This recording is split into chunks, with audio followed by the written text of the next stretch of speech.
Recording. So this one time I had come over here to my mom's house in Santa Paula, and my mom like sat me down and she was like, "Were you downtown at so-and-so's store yesterday?" And I was like, "No." "Are you sure you weren't anywhere near that area?" "No." "You don't own a red polka-dotted dress, do you?" "No." And she was just really inquisitive, and I finally was like, "Why are you asking me all these questions? Like, what are you talking about?" Well, it turns out she had this friend who owned this shop downtown in Santa Paula, and he was this older Indian fellow who happened to be an alcoholic.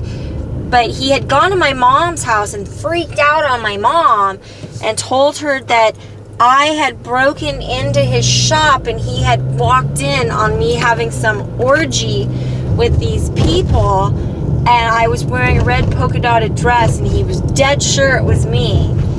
And he wanted to tell my mom how, like, basically, I guess, tell her that your daughter's a whore and she had broken in my store and had some orgy, which couldn't have been farther from the truth. But what was funny was my mom actually entertained this idea enough to actually question me in regards to it, to see if there was any...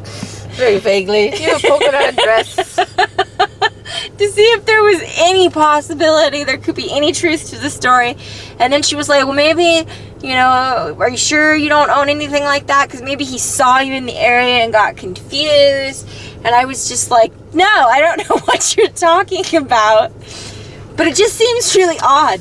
But weird shit like that used to happen all the time. And it was the most bizarrest thing. My mom worked for years taking care of... she worked in social services. She took care of the homeless and the Vietnam vets and a lot of people with mental illness and people that lived on the river bottom and stuff.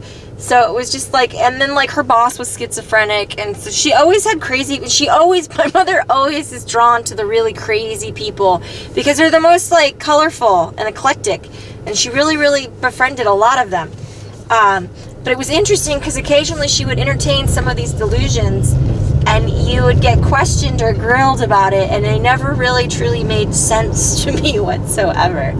But that was one of the stories that I always loved, because it was just like, really, do you really think that I would have broken into someone's shop to have an orgy? If I was going to have an orgy, wouldn't I just do it at home?